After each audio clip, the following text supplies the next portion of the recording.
ड्रामे की स्टार्टिंग होती है और हम यंग साम्राज्य की राजकुमारी साओ को देखते हैं, जो कि इस समय काफी ज्यादा परेशान होती है और गॉड के सामने प्रे कर रही होती है, क्योंकि जब राजकुमारी ने पूरे देश पे शासन करना स्टार्ट किया था तब उसने कुछ टाइम तक तो पूरे राज्य को बहुत ही अच्छी तरीके से हैंडल किया था। लेकिन कुछ टाइम के बाद कुछ ऐसी समस्या आई जिस वजह से धीरे धीरे पूरे देश को संभालने में असफल रही और धीरे धीरे पूरे राज्य में भुखमरी फैल गई, जिस वजह से कई सारे लोगों के साथ कई सारे देश के मंत्री भी राजकुमारी को नापसंद करने लगे और इसी मौके का फायदा उठाकर कुछ लोग राजकुमारी को उसके पद से हटाने की कोशिश भी करने लगे। लेकिन राजकुमारी ने अपनी गद्दी पे ज्यादा ध्यान ना देते हुए सिर्फ लोगों के बारे में सोचा और उनके लिए खाना लाने के लिए अपना आखिरी रास्ता अपनाया, जिसने उसने लास्ट में गॉड के सामने प्रे किया ताकि गॉड इसकी समस्या को हल कर सके। लेकिन किसी को भी राजकुमारी पे भरोसा नहीं होता है कि राजकुमारी अकेले पूरे देश के भुखमरी को खत्म कर सकती है। इसीलिए राजकुमारी की सौतेली माँ महारानी भी राजकुमारी पे काफी गुस्सा होती है और उसे लास्ट वार्निंग देती हुए उसे कहती है कि अगर तुम इस बार लोगों को भुखमरी से बाहर निकालने में असफल रही तो तुम्हें अपने पद से इस्तीफा देना ही होगा। ये सारी बातें सुनने के बाद तो राजकुमारी अंदर से पूरी तरीके से टूट जाती है, लेकिन फिर भी वो गॉड के सामने पूरे दिल से अपने लोगों के लिए खाने पीने की चीजों के लिए प्रे कर रही होती है। तभी हमें दूसरी तरफ का सीन दिखाया जाता है जहाँ पे हम मॉडल दुनिया देखते हैं। मॉडल दुनिया की ये मकान मालकिन अपने एक किराएदार पे हमेशा बहुत ही ज्यादा गुस्सा किया करती थी, क्योंकि वो जब भी अपने उस किराएदार से पैसा लेने के लिए उसके पास जाती तब उस किराएदार के पास पैसा नहीं हुआ करता था। लेकिन फिर भी उसके घर के सामने हमेशा एक कुरियर से भेजे हुए सामान रखा हुआ करता था, जिसे देखकर मकान मालकिन बहुत ही ज्यादा गुस्सा हो जाती है और उस किराएदार के दरवाजे को जोर जोर से नॉक करने लगती है। अंदर लिन होता है जो कि नूडल्स बना रहा होता है और वो कच्चे नूडल्स खाते हुए कमरे से बाहर आता है, जिसे देखकर मकान मालकिन उस पर काफी गुस्सा करती है और कहती है कि किराया देने के लिए तुम्हारे पास पैसे नहीं होते हैं, लेकिन हमेशा तुम्हारे घर के बाहर ऐसे ही बड़े बड़े कुरियर रखे होते हैं, जल्दी से इसे अपने घर के अंदर लेकर जाओ, इसे कोई भी टकरा सकता है और जल्द से मेरे पैसे मुझे वापस कर देना। ऐसा कहते हुए मकान मालकिन वहाँ से चली जाती है। उसके जाने के बाद लिन अपना बड़ा सा कुरियर अपने घर के अंदर लाता है और नूडल्स बनाने लगता है। जब वो नूडल्स बना रहा होता है तब वो अपने घर में रखे हुए एक पुरानी तस्वीर को देखता है, जो कि किसी और की नहीं बल्कि राजकुमारी साओ की तस्वीर होती है। वो उसे देखने के बाद अपना पास्ट याद करता है। इससे हमें पता चलता है कि मॉडर्न दुनिया का लिन अपने पिछली जिंदगी में यंग साम्राज्य का जनरल हुआ करता था और लिंग अपने यंग साम्राज्य में राजकुमारी के साथ मिलकर अपने पूरे देश को बहुत ही अच्छी तरीके से चला रहा था। सभी लोग राजकुमारी के राज्य में शासन करने से काफी ज्यादा खुश हुआ करते थे और लिन और राजकुमारी एक दूसरे को पसंद भी किया करते थे। लेकिन यहाँ पे कुछ ऐसे लोग थे जो कि इनके रिश्ते को पूरा नहीं होने देना चाहते थे, क्योंकि राजकुमारी की सौतेली माँ महारानी इस पूरे देश पे राज्य करना चाहती थी, जिस वजह से वो नहीं चाहती थी कि राजकुमारी किसी जनरल से शादी करे और वो ताकतवर बन जाए। इसलिए उसने कुछ राज्य के मंत्री के साथ प्लान बनाया और प्लान के अकॉर्डिंग जनरल को जान से मार डाला। उसके साथ उसने कई सारे सैनिकों को भी जान से मार डाला। लेकिन लिन की तकदीर ऐसी होती है कि वो मरने के बाद फिर से जन्म लेता है और वो भी मॉडर्न दुनिया में। और मॉडर्न दुनिया में जन्म लेने के बाद उसे अपनी पुरानी जिंदगी पूरी तरीके से याद होती है। लेकिन इस दुनिया में जन्म लेने के बाद वो गरीब होता है, इसलिए वो तीनों समय नूडल्स खाकर अपना गुजारा कर रहा होता है। लेकिन एक दिन उसकी पूरी जिंदगी बदल जाती है जब उसे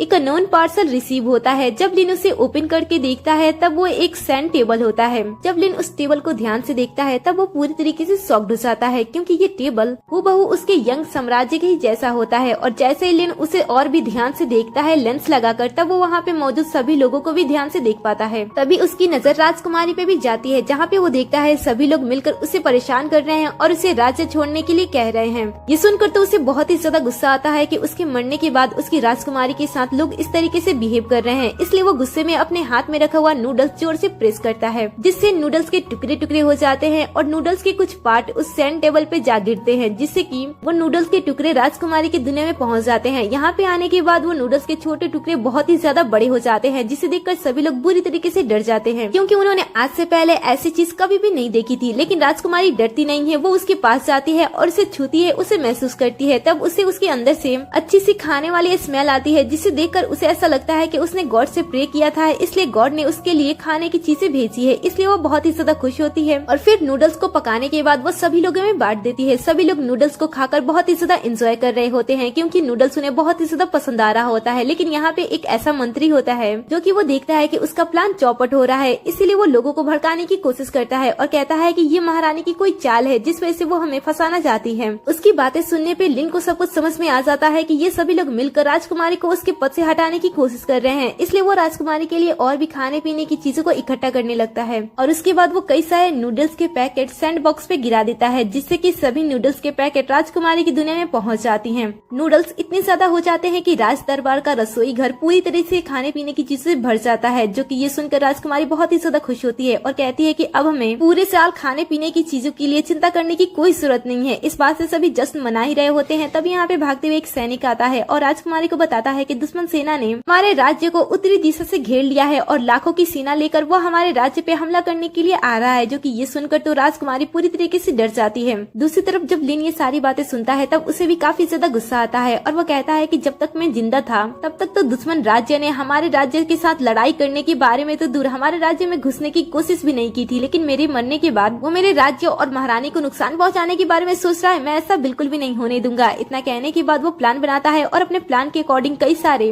लड़ाई करने के लिए कई सारी चीजें लाने के लिए घर से बाहर निकलता है। लेकिन जैसे वो अपने कमरे से बाहर निकलता है वो अपने मकान मालकिन से टकरा जाता है। ये देखकर तो मकान मालकिन उस पर भड़क जाती है और कहती है कि क्या तुम्हारे पास तुम्हारी आंखें नहीं है जो तुम हमेशा मुझसे टकराते रहते हो। ये सुनकर तो लिन को काफी गुस्सा आता है, लेकिन इस समय वो अपने मकान मालकिन से लड़ाई करने में टाइम वेस्ट नहीं करता है। वो अपनी चीजें लाने के लिए उसे अवॉइड करते हुए वहाँ से चला जाता है। उसके जाने के बाद मकान मालकिन थोड़ी सी क्यूरियस हो जाती है लिन के घर पे आए हुए उस बड़े से बॉक्स को देखने के लिए, इसलिए वो उसके घर में ताकाझाकी करने लगती है। दूसरी तरफ हम रानी के राज्य को देखते हैं। दुश्मन सेना ने इसके आधे से भी ज्यादा राज्य को तबाह कर दिया था, जिसे देखकर कुछ सैनिक रानी के पास जाते हैं जो कि अपने राज्य के शाही किले पर होती है और अपने सैनिकों का नेतृत्व कर रही होती है। तभी उसके सिपाही भागते हुए उसके पास आते हैं और कहते हैं कि राजकुमारी, हमारी सेना दुश्मन सेना के सामने कमजोर पड़ रही है, इसलिए हम चाहते हैं कि आप यहाँ से चले जाओ। हम सिपाही हैं, हम उन्हें हैंडल कर लेंगे, लेकिन हम नहीं चाहते हैं कि इन सारी चीजों में आपको चोट पहुँचे, इसलिए हम आपसे आवेदन कर रहे हैं कि आप यहाँ से प्लीज चले जाएं। ये सुनकर राजकुमारी उस पर गुस्सा हो जाती है और कहती है कि तुम्हें क्या लगता है कि मैं कोई सजने संवरने वाली राजकुमारी हूँ जो सिर्फ श्रृंगार से प्यार करती है। मैं अपने देश से प्यार करती हूँ, इसलिए मैं मरते दम तक अपने सैनिकों का नेतृत्व करती रहूंगी और मैं यहाँ से भागने वालों में से बिल्कुल भी नहीं हूँ। इसलिए आप सब बेफिक्र होकर पूरी अच्छे तरीके से लड़ाई करो, क्योंकि मुझे अपने जनरल पे गर्व है। उसने मुझे सिखाया है कि वो कभी भी लड़ाई के बीच से भागना नहीं चाहिए, आपको पूरे ईमानदारी के साथ लड़ाई में लड़ना चाहिए और मैंने उसे सीखा है, इसलिए मैं अपने राज्य के लोगों को छोड़कर इस तरीके से भागने वाली नहीं हूँ। दूसरी तरफ हम दुश्मन राज्य के राजा को देखते हैं जो कि बहुत ही बुरी तरीके से इनके राज्य को तबाह कर रहा होता है और काफी ज्यादा खुश हो रहा होता है क्योंकि वो जीत भी रहा होता है और वो अपनी जीत की खुशी अपने बगल वाले सिपाही के साथ शेयर कर रहा होता है और कहता है कि ये बहुत ही ज्यादा मूर्ख राज्य है। इनके पूरे राज्य में इनके जनरल ही सबसे ज्यादा तेज था, लेकिन मैं उनसे भी बहुत ही ज्यादा तेज था। मैंने उनके राज्य के लोगों का ही यूज किया और उसके जनरल को जान से मार दिया, जिसके बारे में किसी को कुछ पता भी नहीं चला और मैं इसी चालाकी से इस राज्य को अब पूरी तरीके से अपने गिरफ्त में कर लूंगा। तुम बस ये देखो कि मैं कितने कम टाइम में इस पूरे राज्य को जीत लेता हूँ। दूसरी तरफ हम मकान मालकिन को देखते हैं जो कि लिन के घर में ताक-झाक कर रही होती है, लेकिन तभी यहाँ पे लिन आ जाता है जिसके हाथ में कुछ चीजें होती हैं और वो अपनी मकान मालकिन को यहाँ पे देखकर उससे क्वेश्चन करने लगता है कि आखिर तुम मेरे कमरे में क्या कर रही हो। तब मकान मालकिन उससे बहाना करती है और कहती है कि मैं तो बस तुमसे किराया लेने के लिए आई थी, वैसे तुम्हारे पास इतने सारे पार्सल आते कहाँ से हैं? क्या तुम बहुत ही ज्यादा अमीर हो? ये सुनकर लिन उसे कहता है कि तुम्हें इससे कोई भी मतलब नहीं रखना चाहिए, मैं तुम्हारा किराया बहुत ही जल्द दे दूंगा। इतना कहने के बाद वो घर के अंदर एंटर हो जाता है और उसके चेहरे पे ही दरवाजे को बंद कर देता है। ये देखकर मकान मालकिन काफी ज्यादा गुस्सा होती है और कहती है कि पैसा तो है नहीं, लेकिन एटीट्यूड इसमें इतना ज्यादा है जैसे कि ये किसी बड़े देश का राजकुमार हो। इसके बाद हम लिन को देखते हैं जैसे वो अपने घर के अंदर आता है और वो टेबल से पर्दे को हटाता है। वो देखता है कि